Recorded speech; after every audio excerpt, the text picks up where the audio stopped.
Sejak kecil, Wira sudah akrab dengan kata kurang. Kurang uang, kurang kesempatan, dan kurang pilihan hidup. Ia lahir dan besar di sebuah desa kecil yang berbatasan langsung dengan hutan lebat di sisi timur. Hutan itu sudah ada jauh sebelum rumah-rumah berdiri, sebelum jalan tanah dipadatkan, dan sebelum listrik masuk desa. Orang-orang tua selalu bilang, hutan itu bukan sekadar kumpulan pohon. Ada sesuatu yang tinggal di dalamnya, sesuatu yang tidak suka diganggu. Wira dulu sering mendengar cerita itu sambil lalu. Sebagai anak kecil, ia lebih percaya pada lapar di perut daripada cerita gaib. Tapi setelah dewasa, setelah hidup menamparnya berkali-kali, cerita-cerita lama itu mulai terasa lebih dekat dari yang ia kira. Pagi hari, Wira bekerja sebagai buruh angkut kayu di pinggir hutan. Badannya sudah terbiasa pegal, tangannya kapalan, punggungnya sering nyeri. Upahnya cukup untuk makan hari itu. Kadang kurang, jarang lebih. Istrinya, Lestari, sering menahan sakit karena tak ada biaya berobat. Anak mereka, Raka, sudah beberapa kali hampir berhenti sekolah karena tunggakan. Setiap malam, setelah makan seadanya, Wira duduk di teras rumah. Dari sana, ia bisa melihat ujung hutan.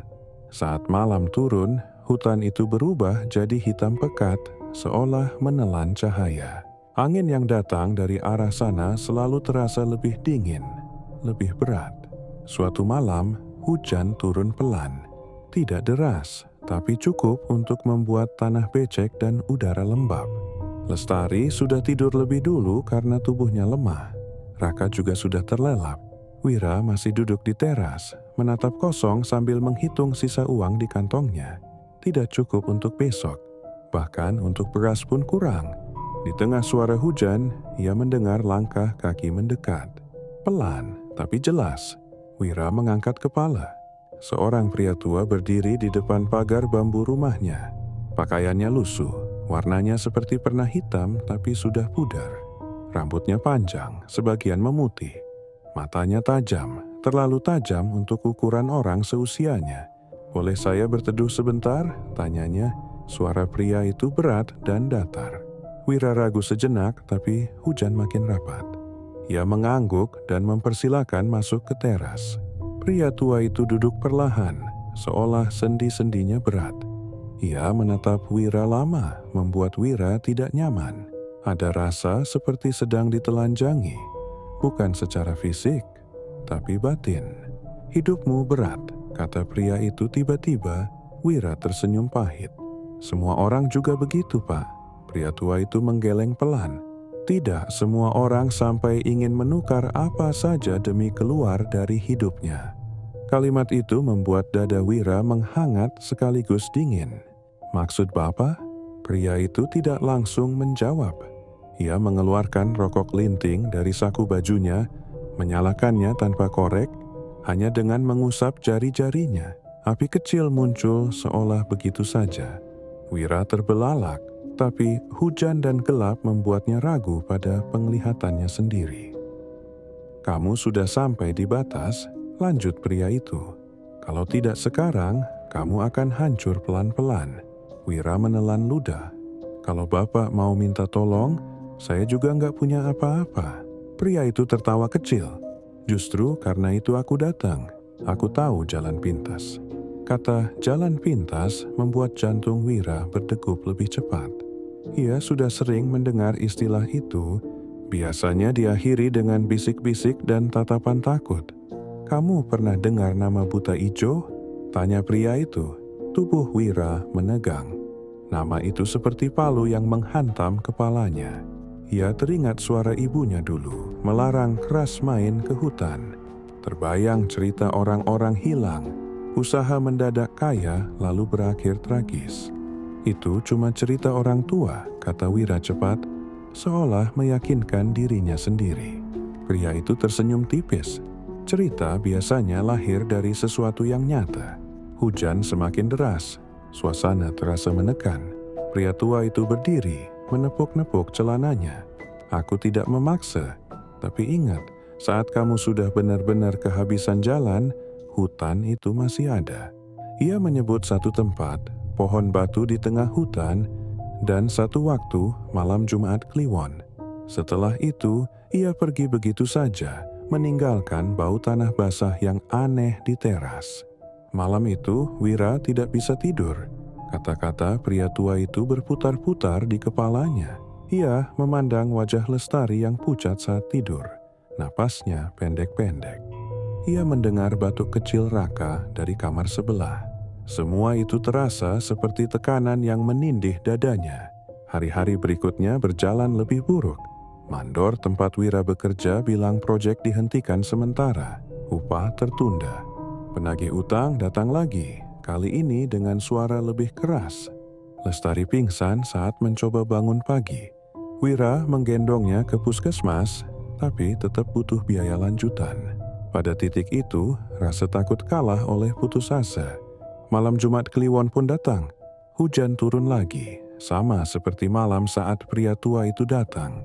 Wira berdiri lama di depan rumah, menimbang. Setiap langkah menuju hutan terasa salah, tapi setiap langkah menjauh darinya terasa seperti kematian perlahan. Akhirnya, Wira melangkah. Hutan menyambutnya dengan sunyi yang tidak wajar. Tidak ada suara jangkrik, tidak ada burung malam. Hanya suara langkahnya sendiri dan detak jantungnya yang terasa di telinga. Udara semakin dingin saat ia masuk lebih dalam. Bau tanah basah semakin kuat. Pohon batu itu berdiri di tengah hutan, besar, tua, dengan batang yang sebagian membatu. Di bawahnya ada bekas lilin hitam dan sisa sesajen yang sudah mengering. Wira berdiri kaku, lututnya gemetar. Angin berhenti mendadak. Dari balik kegelapan, sesuatu bergerak. Bukan langkah manusia, lebih berat. Tanah seperti tertekan. Lalu muncul sosok besar, tinggi, berkulit kehijauan, matanya merah menyala. Wira ingin lari, tapi kakinya seperti tertanam di tanah. Sosok itu tidak berjalan mendekat, tapi Wira bisa merasakannya semakin dekat. Tekanan di dadanya makin berat. "Kamu datang." Suara itu terdengar, bukan di telinga, tapi di kepala. Air mata Wira jatuh tanpa ia sadari. Saya cuma orang susah." Sosok itu mengeluarkan suara seperti tawa pelan. "Aku tahu, karena itu aku ada." Janji pun disampaikan. Kekayaan, kelancaran hidup, jalan terbuka, tapi juga syarat, kepatuhan, diam. Dan satu hal yang belum disebutkan dengan jelas, hanya disebut sebagai gantinya. Wira ingin bertanya, tapi mulutnya tidak sanggup. Dalam pikirannya hanya ada wajah istri dan anaknya. Akhirnya ia mengangguk. Tanah di bawah kakinya terasa hangat sesaat, lalu dingin lagi. Saat Wira keluar dari hutan menjelang subuh, ia tahu hidupnya tidak akan pernah sama lagi. Ia belum kaya, belum berubah apa-apa, tapi ada satu hal yang ia rasakan jelas. Ia sudah melangkah terlalu jauh untuk kembali. Dan dari dalam hutan, sesuatu sedang tersenyum menunggu waktunya. Wira pulang ke rumah saat langit masih gelap, ayam belum berkokok, dan desa masih tertidur. Kakinya terasa berat seperti bukan miliknya sendiri. Bajunya lembab oleh keringat dan embun hutan. Tangannya gemetar, bukan karena dingin, tapi karena ingatan tentang mata merah menyala itu masih terasa, menempel di kepalanya. Ia membuka pintu rumah pelan, takut membangunkan Lestari dan Raka. Namun saat ia melangkah masuk, Lestari sudah duduk di ruang tengah. Wajahnya pucat, matanya sembab seperti habis menangis, atau mungkin tidak tidur semalaman. "Kamu dari mana?" tanyanya pelan. Wira terdiam. Untuk sesaat, ia ingin berbohong, tapi lidahnya terasa berat. Keluar sebentar, jawabnya akhirnya menghindari tatapan istrinya. Lestari menatap lebih lama dari biasanya. "Kamu bau tanah dan hutan." Jantung Wira berdegup lebih kencang. Ia hanya mengangguk lalu duduk di sudut ruangan. Tidak ada percakapan lagi. hanya suara jam dinding tua yang berdetak pelan, seperti menghitung sesuatu yang tak terlihat. Pagi harinya, sesuatu yang aneh mulai terjadi. Saat Wira bangun, kepalanya terasa ringan. Badannya yang biasanya pegal-pegal justru terasa segar. Saat keluar rumah, ia melihat seekor ayam milik tetangga mati di dekat pagar. Lehernya terpuntir aneh, matanya melotot. Beberapa lalat sudah mengerubungi. Padahal ayam itu masih hangat. Wira menelan ludah. Ia melangkah pergi tanpa berkata apa-apa. Hari itu, seorang mandor lama datang ke rumahnya. Mandor yang dulu bilang proyek dihentikan. Dengan wajah ramah dan senyum lebar, orang itu menawarkan pekerjaan baru. Upahnya hampir 2 kali lipat dari sebelumnya. Tanpa syarat aneh, tanpa penjelasan panjang, Wira hanya mendengarkan. Di dalam kepalanya, suara berat dari hutan itu kembali terngiang. Kami tahu, sore hari seorang penagih utang yang biasanya galak datang lagi. Tapi kali ini berbeda. Nada bicaranya lunak. Ia bahkan meminta maaf karena sebelumnya bersikap kasar. Ia memberi kelonggaran waktu pembayaran. Lestari memandang Wira dengan mata penuh tanya. Kok bisa begini? Wira mengangkat bahu. Mungkin lagi rezeki. Ia mengucapkan kata itu, tapi dadanya terasa sesak. Hari demi hari, hidup Wira berubah cepat. Terlalu cepat. Uang mulai datang. Bukan melimpah, tapi cukup. Bahkan lebih. Lestari bisa berobat. Raka kembali ke sekolah tanpa takut ditagih biaya. Orang-orang desa mulai memandang Wira dengan rasa iri yang tipis. Namun bersamaan dengan itu, hal-hal kecil yang aneh mulai bermunculan. Setiap malam Jumat, Wira selalu terbangun sekitar pukul 2. Tanpa mimpi, tanpa sebab jelas. Dadanya berdebar, keringat dingin membasahi punggungnya. Dari kejauhan, ia sering mendengar suara seperti langkah berat di tanah basah, meski hutan cukup jauh dari rumah. Kadang, ia mencium bau tanah dan besi berkarat di dalam rumah. Lestari juga mulai berubah. Ia sering termenung, matanya kosong. Suatu malam, ia berkata pelan sambil menatap dinding, "Aku mimpi ada bayangan besar berdiri di pojok rumah. Dia nggak ngapa-ngapain. Cuman ngeliatin kita." Wira membeku. "Cuma mimpi," katanya cepat. Tapi malam berikutnya, Raka menangis ketakutan. Anak itu bilang ada orang besar berdiri di dekat jendela, matanya merah seperti api. Wira memeluk anaknya, menahan gemetar di tangannya sendiri. Keesokan harinya, Wira mendapati ada bekas telapak kaki besar di tanah depan rumah. Terlalu besar untuk manusia. Tanah di sekitarnya seperti tertekan kuat. Ia mulai mengerti. Ini bukan sekadar rezeki. Di minggu kedua, Wira bermimpi dirinya kembali ke pohon batu itu. Sosok hijau itu berdiri lebih dekat dari sebelumnya. Kali ini, ia bisa melihat giginya yang runcing dan senyumnya yang terlalu lebar. "Kamu sudah menerima," suara itu menggema. "Sekarang giliranmu membuktikan." Wira terbangun dengan napas tersengal. Mulutnya terasa pahit. Di telinganya, suara itu masih terdengar. Siang harinya, seorang tetangga, Pak Darno, datang ke rumah. Orang itu tampak panik. Anak kambingnya hilang semalam. Jejaknya mengarah ke hutan, tapi berhenti mendadak seolah ditelan tanah. Wira menunduk. Ada rasa bersalah yang samar, tapi ia tidak tahu kenapa. Malam Jumat berikutnya, Wira tidak bisa menolak dorongan itu. Kakinya melangkah sendiri menuju hutan, tanpa sesajen, tanpa persiapan. Hanya dirinya dan rasa takut yang membesar. Sosok itu sudah menunggu. "Kamu cepat belajar," katanya. "Tapi ingat, semua ini ada harganya." Wira ingin bertanya tentang harga itu. Tapi sebelum sempat membuka mulut, bayangan itu mendekat dan berbisik.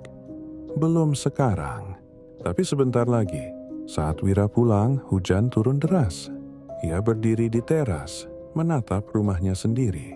Untuk pertama kalinya, ia merasa seperti tamu di hidupnya sendiri. Ia sadar satu hal dengan jelas, apapun yang ia panggil di hutan itu, sekarang sudah ikut pulang. dan ia belum tahu apa yang akan diminta sebagai gantinya. Wira mulai hidup dengan dua wajah. Di siang hari, ia terlihat seperti pria yang akhirnya mendapat angin segar setelah lama terhimpit hidup. Senyumnya lebih sering muncul, langkahnya lebih ringan, dan kantongnya tidak lagi kosong. Tapi saat malam turun, wajah itu berubah. Matanya sering kosong, tatapannya menembus jauh seolah melihat sesuatu yang tidak bisa dilihat orang lain. Orang-orang desa mulai membicarakannya. Tidak terang-terangan, tapi lewat bisik-bisik. Ada yang iri, ada yang curiga, ada juga yang diam-diam takut. Terutama setelah beberapa kejadian aneh mulai muncul di sekitar rumah Wira. Salah satunya terjadi pada Pak Darno. Pagi itu, kabar kematian Pak Darno menyebar cepat. Orangnya sehat, tidak sakit apa-apa. Tapi semalam ia ditemukan meninggal di kandang kambingnya sendiri. Posisi tubuhnya aneh, seperti jatuh berlutut sambil memeluk perut. Wajahnya pucat membiru, matanya melotot, dan lidahnya menjulur sedikit. Warga bilang ia kena serangan jantung, tapi ada satu hal yang membuat orang-orang bergidik. Tanah di sekitar kandang itu seperti diinjak sesuatu yang berat, membentuk bekas tapak besar yang tidak jelas bentuknya. Wira datang melayat bersama Lestari. Begitu melihat jenazah Pak Darno, lutut Wira hampir lemas. Dadanya terasa sesak, napasnya pendek-pendek. Di telinganya, suara berat itu kembali terdengar, samar tapi jelas. Yang dekat akan lebih dulu. Wira buru-buru keluar, berdiri di halaman sambil menggenggam pagar bambu. Tangannya gemetar hebat. Lestari menghampiri, wajahnya cemas. "Kamu kenapa, Mas?" "Pusing," jawab Wira singkat. "Anginnya dingin." Tapi sebenarnya yang dingin bukan angin. Sejak kematian Pak Darno, mimpi Wira berubah. Ia tidak lagi hanya melihat hutan dan pohon batu. Sekarang, ia melihat wajah-wajah orang-orang yang ia kenal. Tetangga, kenalan lama. Mereka berdiri di tengah hutan, menatapnya dengan mata kosong. Di belakang mereka, sosok hijau itu berdiri, tersenyum lebar. Setiap kali Wira terbangun, ada bau tanah basah di kamarnya. Kadang, ada tanah halus menempel di telapak kakinya, padahal ia tidak kemana-mana. Lestari makin sering menangis diam-diam. Ia merasa rumah mereka bukan lagi tempat aman. Lampu sering berkedip tanpa sebab. Pintu kadang terbuka sendiri. Dan setiap malam Jumat, udara di rumah terasa berat, seolah ada yang duduk di antara mereka, ikut mendengarkan napas mereka. Suatu malam, Lestari akhirnya bicara. "Kamu nyembunyiin sesuatu dari aku," katanya pelan. Wira terdiam lama. Ia menatap lantai, lalu wajah istrinya. Ada kelelahan dan ketakutan di sana. Untuk pertama kalinya sejak perjanjian itu, Wira ingin jujur. Tapi kata-kata seperti terkunci di tenggorokannya. "Kalau kamu tahu," katanya akhirnya, "kamu bisa ikut kena." Lestari menangis. "Kita sudah kena, Mas. Aku ngerasa ini bukan hidup kita lagi." Kalimat itu menusuk lebih dalam dari teror manapun. Wira tahu istrinya benar. Ia hanya belum berani mengakuinya. Keesokan harinya, seorang dukun tua dari desa sebelah datang. Tidak diundang, tidak dipanggil. Ia hanya berdiri di depan rumah Wira, menatap lama ke arah hutan, lalu ke arah Wira. "Kamu main terlalu jauh," katanya tanpa basa-basi. Wira terdiam. "Saya nggak ngerti maksud Bapak." Dukun itu menggeleng. "Buta ijo bukan buat dipelihara. Dia cuma tahu mengambil." Kata-kata itu membuat kaki Wira gemetar. "Apa, bisa dihentikan?" Dukun itu menatapnya lama. "Bisa, tapi jarang ada yang berani bayar harganya." Malam itu, Wira kembali bermimpi. Kali ini bukan mimpi biasa. Ia merasa benar-benar berada di hutan. Tanahnya dingin, udaranya berat. Sosok hijau itu berdiri tepat di depannya. "Kamu ragu?" katanya. Wira menelan ludah. "Aku cuma mau hidup tenang." Tawa berat menggema. "Tenang itu mahal." Sosok itu mendekat. Wajahnya hanya sejengkal dari wajah Wira. Bau tanah dan darah samar tercium. "Sebentar lagi," bisiknya. "Yang kamu sayangi akan diuji." Wira terbangun dengan teriakan tertahan. Keringatnya membasahi tubuh. Dari kamar sebelah, ia mendengar Raka batuk keras, disusul tangisan pelan. Wira duduk terdiam di tepi ranjang. Tangannya menutup wajah. Untuk pertama kalinya sejak awal, ia benar-benar takut. Bukan pada sosok di hutan, tapi pada dirinya sendiri. Ia sadar, ini baru permulaan, dan harga yang diminta belum benar-benar dibayar. Sejak kematian Pak Darno, desa tidak pernah benar-benar kembali tenang. Siang hari memang terlihat biasa saja, tapi saat sore menjelang malam, suasana berubah. Orang-orang menutup pintu lebih cepat, suara tawa anak-anak menghilang, dan hutan di sisi timur desa terasa seperti makin mendekat. Wira merasakannya setiap hari. Langkah kakinya sering berhenti tanpa sadar saat menatap ke arah pepohonan gelap itu. Seolah ada sesuatu yang menunggu, bukan di dalam hutan, tapi di ambang batas antara hidupnya yang lama dan hidupnya sekarang. Raka jatuh sakit. Awalnya hanya demam biasa. Tubuhnya panas, wajahnya pucat. Lestari mengompresnya sepanjang malam, tapi demam itu tidak turun, malah naik. Napas Raka terdengar berat, seperti menahan sesuatu di dadanya. Setiap kali ia tertidur, alisnya mengerut, bibirnya bergerak seolah berbicara dengan seseorang. Wira duduk di samping ranjang anaknya, memegang tangan kecil itu. Tangannya dingin, terlalu dingin untuk anak yang demam. Wira merasakan sesuatu merayap naik dari perut ke dadanya, rasa takut yang berbeda. Ini bukan ketakutan pada sosok di hutan, ini ketakutan kehilangan. "Mas," suara Lestari bergetar. Ini nggak normal. Wira mengangguk pelan. Ia tahu, malam itu Wira bermimpi lagi. Tapi kali ini mimpi itu terasa lebih nyata dari sebelumnya. Ia berdiri di depan rumahnya sendiri. Pintu terbuka. Di dalam, Raka duduk di lantai membelakanginya. Di depan anak itu berdiri sosok hijau besar. Tangannya terulur, hampir menyentuh kepala Raka. "Belum," teriak Wira dalam mimpi itu. "Jangan dia." Sosok itu menoleh. Senyumnya lebih lebar dari sebelumnya. "Kamu bilang apa saja, tapi perjanjian tetap berjalan." Wira terbangun sambil teriak keras. Lestari terbangun kaget. Raka merintih, matanya masih terpejam. Keesokan paginya, Wira pergi menemui dukun tua yang pernah datang ke rumahnya. Rumahnya berada di pinggir desa sebelah, dekat kebun bambu. Dukun itu menyambutnya tanpa terkejut, seolah sudah tahu Wira akan datang. "Keluargamu mulai ditagih," kata dukun itu datar. Wira berlutut, tidak peduli lagi soal harga diri. "Tolong Pak, saya salah. Saya mau berhenti." Dukun itu menghela napas panjang. Berhenti itu bukan pilihan buat yang sudah masuk. "Terus apa?" Suara Wira hampir pecah. "Kalau kamu mau menyelamatkan mereka," kata dukun itu pelan, "kamu harus siap kehilangan sesuatu yang paling kamu pegang." Wira pulang dengan kepala kosong. Di rumah, Raka masih terbaring lemah. Lestari duduk di sampingnya, wajahnya pucat dan lelah. Saat melihat Wira, Lestari langsung berdiri. "Mas," katanya lirih, "aku tahu kamu nyimpen sesuatu. Aku nggak minta kamu jelasin semua. Tapi tolong, jangan biarin anak kita kenapa-kenapa." Wira memeluk istrinya. Untuk pertama kalinya sejak semua ini dimulai, ia menangis tanpa menahan. Tangis yang pecah, penuh penyesalan. Malam Jumat kembali datang. Udara di desa terasa lebih berat dari biasanya.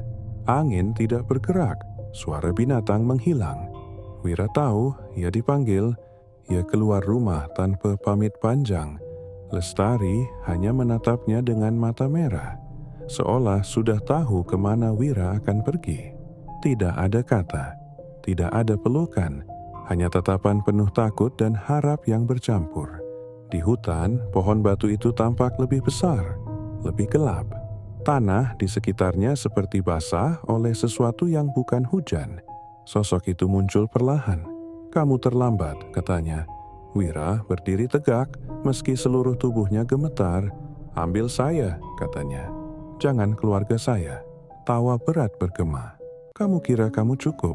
Sosok itu mendekat. Wira merasakan tekanan di dadanya. Napasnya sesak, tapi ia tidak mundur. "Aku siap miskin lagi," kata Wira.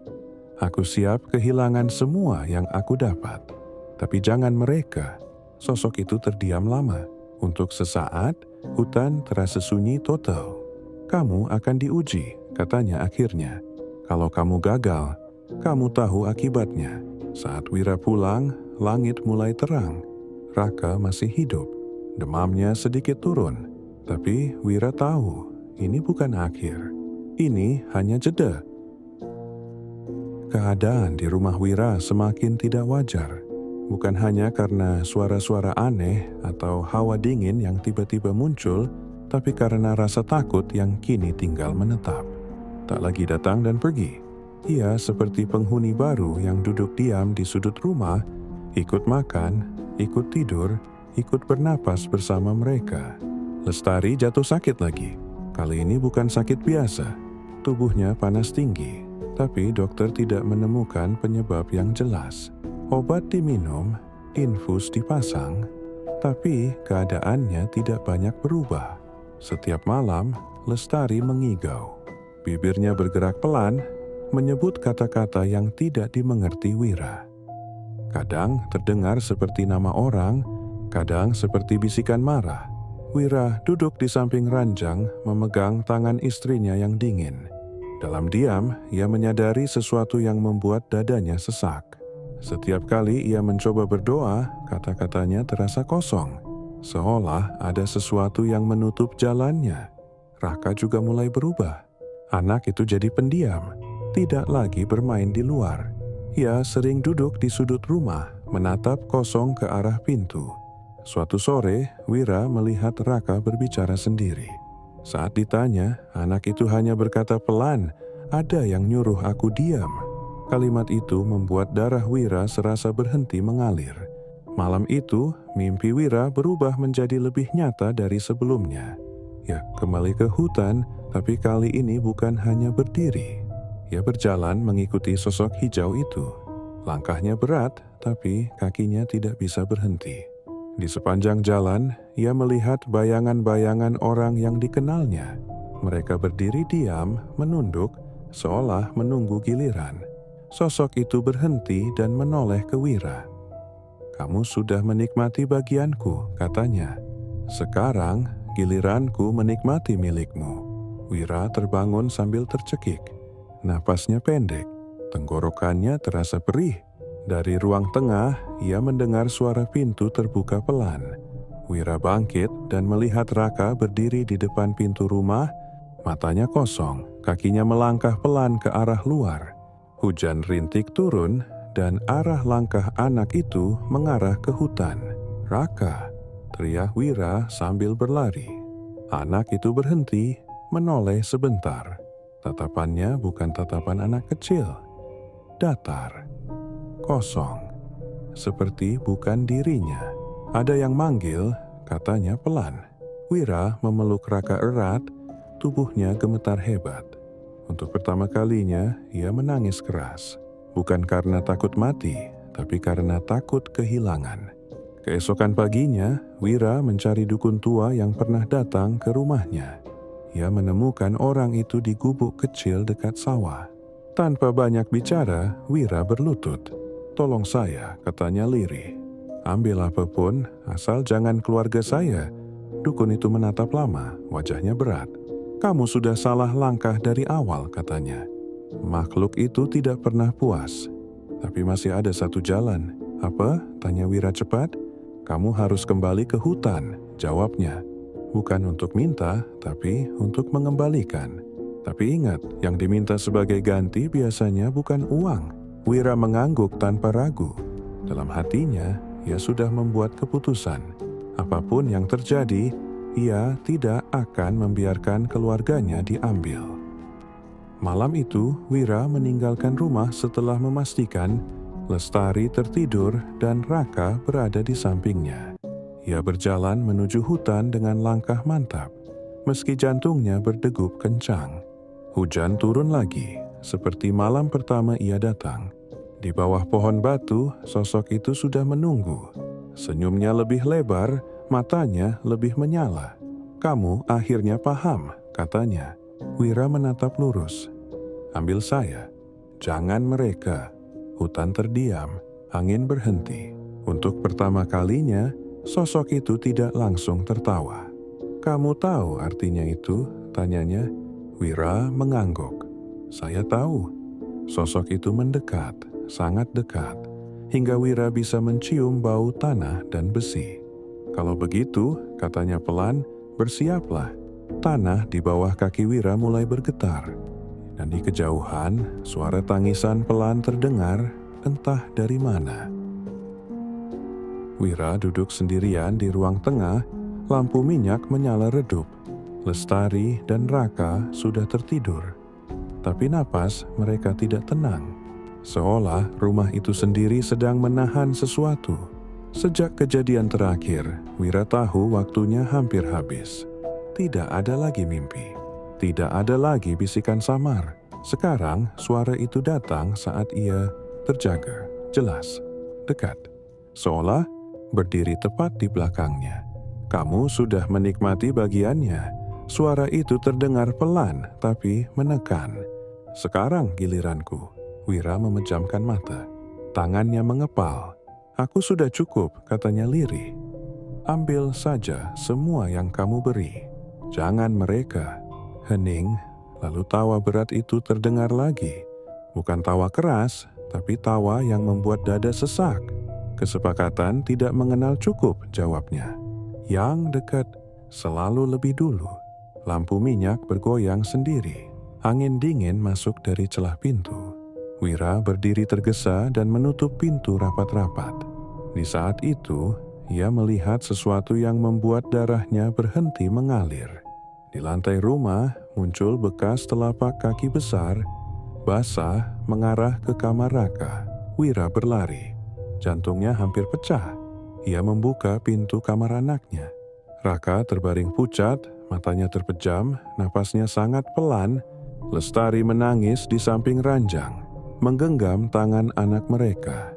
"Mas, dari tadi dia begini, isaknya. Dokter bilang enggak kenapa-kenapa. Tapi kayak ada yang narik napasnya pelan-pelan." Saat itu semua runtuh. Kekayaan, pekerjaan, semua terasa tidak berarti. Wira berlutut. Untuk pertama kalinya, ia benar-benar sadar bahwa ia sudah menjual terlalu banyak hal demi keluar dari kemiskinan. Malam itu juga, Wira keluar rumah, tidak pamit, tidak membawa apa-apa. Ia berjalan menuju hutan dengan langkah mantap, meski ketakutan menggigit dari dalam. Bulan menggantung pucat di langit. Jalan setapak terasa seperti jalur terakhir hidupnya. Di pohon batu, sosok itu sudah menunggu. Lebih besar dari sebelumnya, lebih nyata. Matanya merah menyala, tubuhnya seolah menyatu dengan gelap. "Kamu datang," katanya puas. Wira berdiri tegak. Suaranya gemetar tapi jelas. "Aku ganti semuanya. Aku sendiri." Sosok itu mendekat. Tanah bergetar pelan. "Kamu tahu artinya?" Wira mengangguk. "Aku yang mulai. Aku yang akhiri." Hening panjang menyelimuti hutan. Lalu, untuk pertama kalinya, sosok itu terdiam lama. Ia menatap Wira, bukan dengan amarah, tapi dengan sesuatu yang mirip heran. "Kamu memilih kehilangan segalanya. Demi mereka." Wira menarik napas dalam-dalam. "Aku sudah kehilangan diriku sejak masuk ke sini." Angin berhembus kencang. Daun-daun berjatuhan. Tanah di sekitar pohon batu retak perlahan. Sosok hijau itu tersenyum lebar. Kesepakatan diterima. Tidak ada teriakan. Tidak ada darah. Hanya cahaya redup yang seolah menyedot Wira ke dalam tanah. Dalam hitungan detik, hutan kembali sunyi. Pohon batu berdiri seperti biasa, seolah tidak pernah terjadi apa-apa. Pagi harinya, Lestari terbangun dengan perasaan aneh. Raka bernapas normal. Wajahnya kembali berwarna. Rumah terasa hangat, ringan, seperti beban yang selama ini menekan sudah pergi. Tapi Wira tidak pernah pulang. Warga desa mencari ke hutan. Mereka menemukan tanah ambles di sekitar pohon batu. Tidak ada jasad, tidak ada jejak. Hanya bau tanah basah dan keheningan yang membuat siapapun enggan berlama-lama. Sejak hari itu, hidup Lestari dan Raka sederhana. Tidak kaya, tidak berlebihan, tapi damai. Tidak ada mimpi buruk, tidak ada bayangan di malam hari. Dan desa itu kembali mengingat satu hal yang dulu sering diabaikan, bahwa kekayaan yang datang terlalu cepat selalu membawa harga yang tidak tertulis. Dan pesugihan terlarang bukan jalan keluar, tapi pintu masuk menuju kehilangan yang perlahan. Nama Wira jarang disebut, tapi setiap kali orang bicara soal hutan dan janji kekayaan instan, selalu ada yang berbisik pelan, tidak semua rezeki pantas diambil,